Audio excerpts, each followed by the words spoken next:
नीयत नहीं आती, दिलों में प्यार रखते हैं, जहाँ भी काम करते हैं नीयत साफ रखते हैं।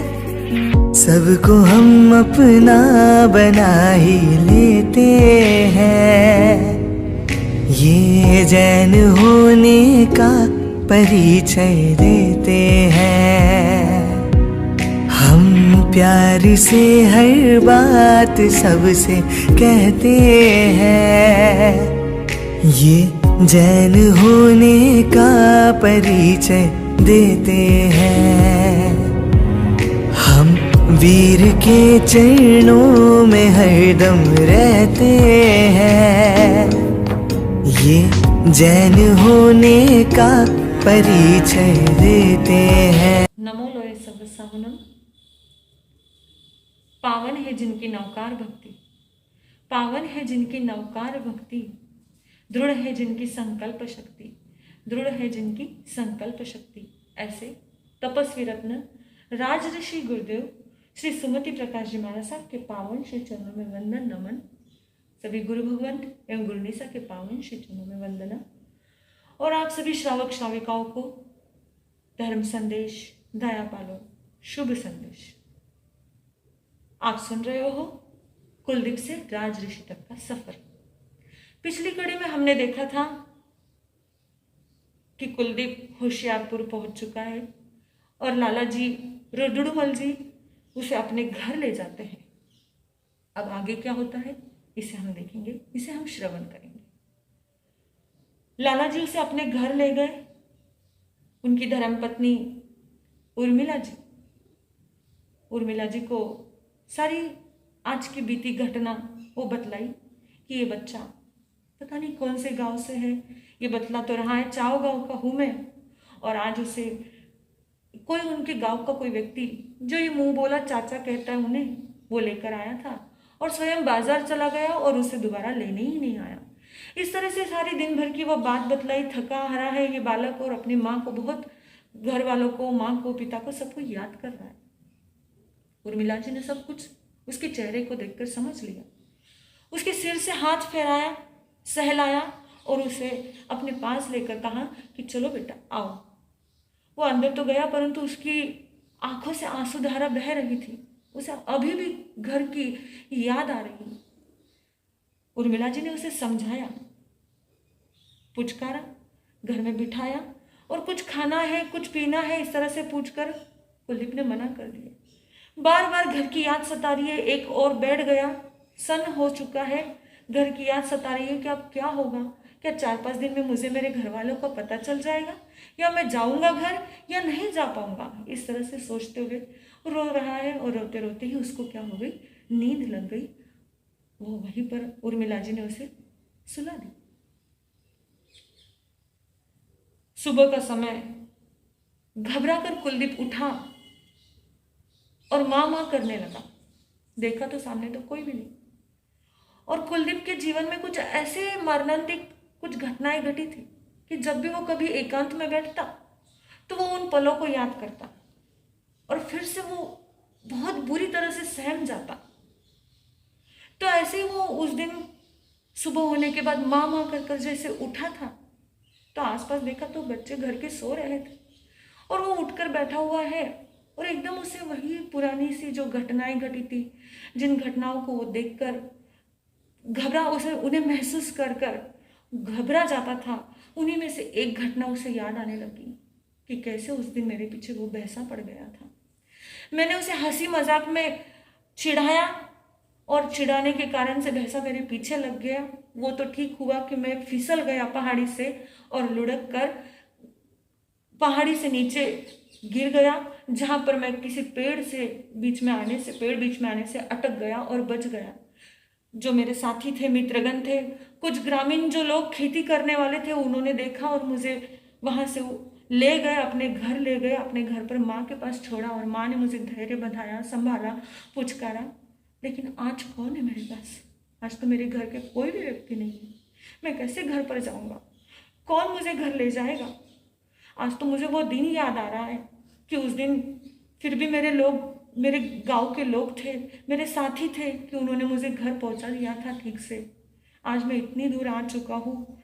ये लाला जी बतला रहे हैं कि हम चावगांव पता नहीं कहाँ है, लेकिन यहाँ से हम होशियारपुर से वो चावगांव बहुत दूर है, ऐसा कुछ बतला रहे हैं। पता नहीं मैं कहाँ आया हूँ, ये होशियारपुर कहाँ है, कैसा कैसा होगा मेरा आगे का। इस तरह से सोचते सोचते परेशान हो रहा है। और पुनः वो नन्हा सा बालक, 8-9 साल का बालक, उसके आंखों से अश्रुधारा बहने लगी। उर्मिला बहन ने उसे देखा और उसके पास गई, संभालने लगी। जैसा इधर कुलदीप परेशान हो रहा है, बिल्कुल उसी तरह से गांव में जानकी माँ भी परेशान होती है। पिता, ख्याल सिंह जी, घर के परिजन लोग, वो भी सारे क्या हो रहे हैं, चिंतित हो रहे हैं।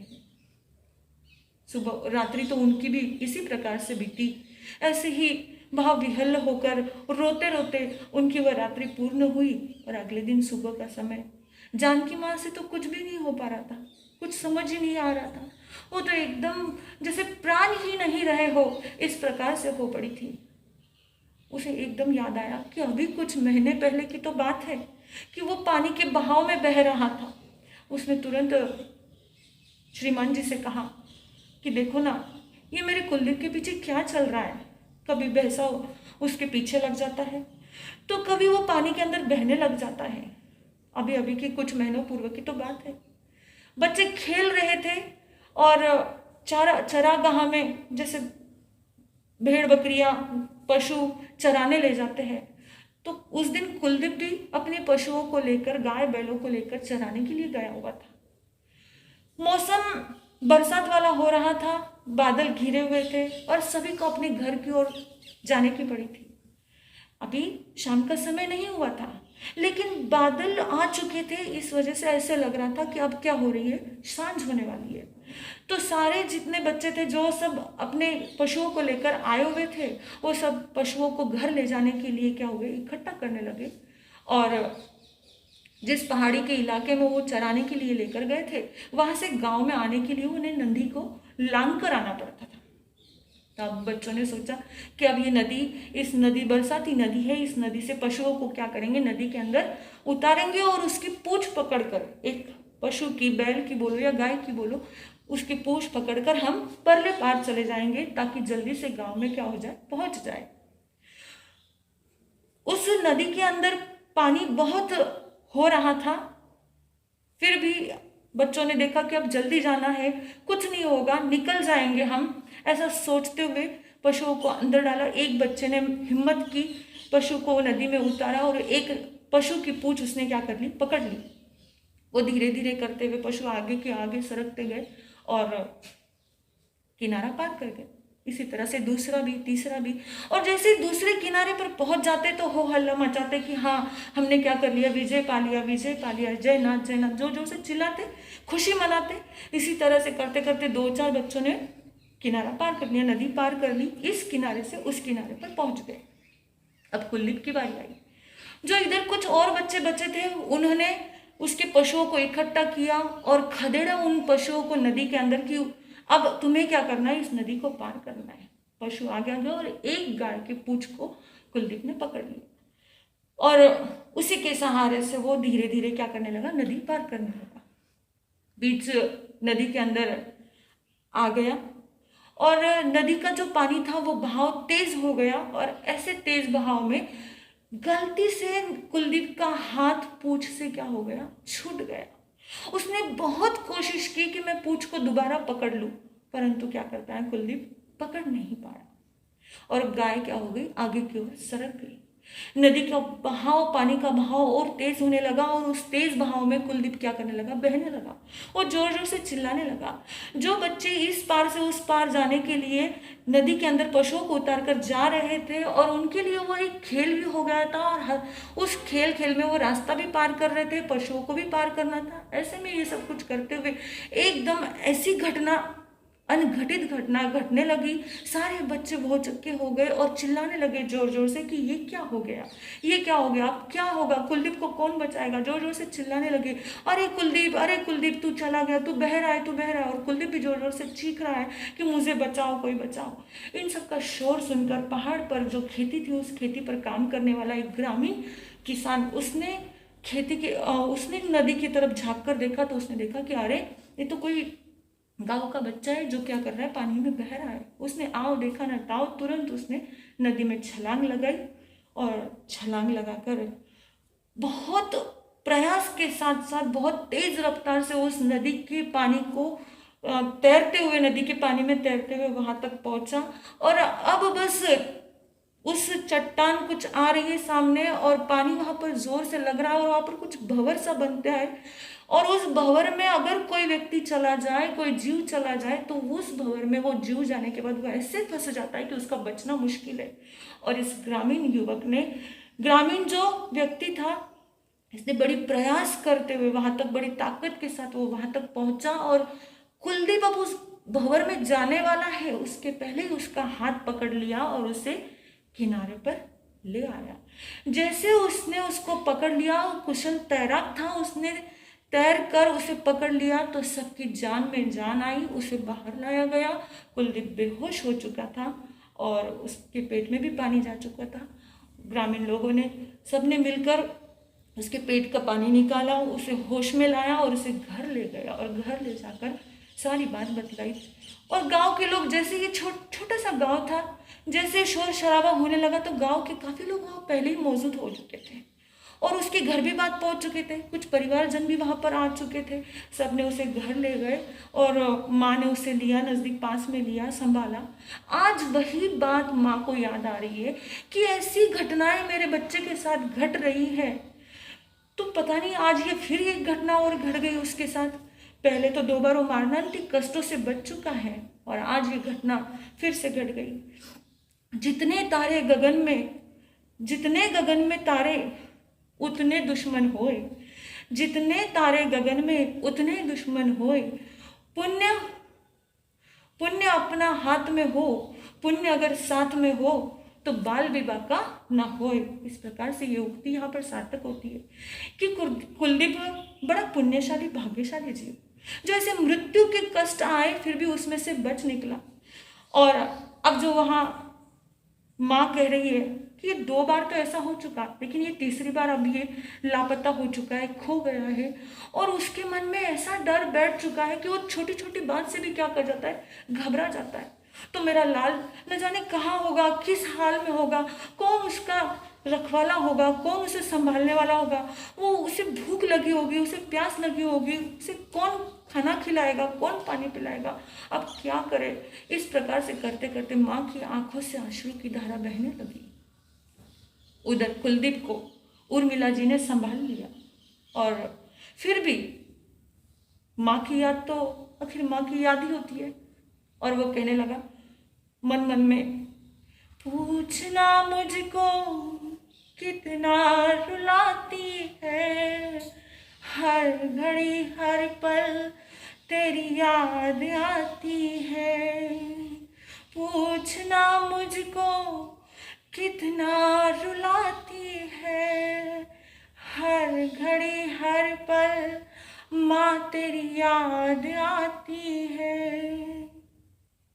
माँ की याद कर रहा है बच्चा।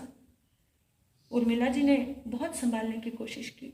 लाला जी ने कहा कि देखो ये बच्चा एकांत में ना रहे, इसको अकेला महसूस मत होने दो, कोई ना कोई इसके साथ रहो और इसके साथ रहोगे, इसे संभालोगे, इसे प्यार की कमी मत होने दो। और लाला जी रुद्रडुम्बल जी जो जैन परिवार से थे और जैन परिवार से होने के कारण उनके संस्कार भी बड़े अच्छे थे। धर्म ज़्यादा नहीं तो कम भी नहीं होता था उनके ऊपर। स्थानक में जो भी महाराज साहब आए उनके दर्शन वंदन का लाभ लेना, व्याख्यान वाणी का लाभ लेना। और लाला जी ने तो कहा ही था कुलदीप से कि बेटा 4-5 दिन में हम तुम्हारे घर का पता लगाते हैं। 4-5 दिन हो गए परंतु अभी तक कुछ पता नहीं चला। अब कुलदीप का मन पलटाना है, प्यार तो दे दिया और घर में संपन्नता थी तो कोई कमी नहीं थी और उसे अकेला भी नहीं छोड़ा गया, तो बच्चे को तो क्या चाहिए, प्यार ही चाहिए। और बच्चा क्या हो गया, घुल मिल गया। एक घर छूटा तो उसे दूसरा घर क्या हो गया, मिल गया। अब लाला जी ने उसे धर्म स्थानक में ले जाना प्रारंभ किया कि अब थोड़ा सा पिछली यादों को भूलेगा, जब इसके घर वाले मिलेंगे तब देखा जाएगा, तब इसे रवाना उनके साथ भेज दिया जाएगा। लेकिन तब तक के लिए अब इसके जीवन में कुछ न कुछ तो परिवर्तन लाना होगा। तो लाला जी ने उसे स्कूल में भी दाखिल कर दिया और अपने साथ स्थानक में भी ले जाना शुरू कर दिया। उसे नौकार मंत्र भी सिखा दिया।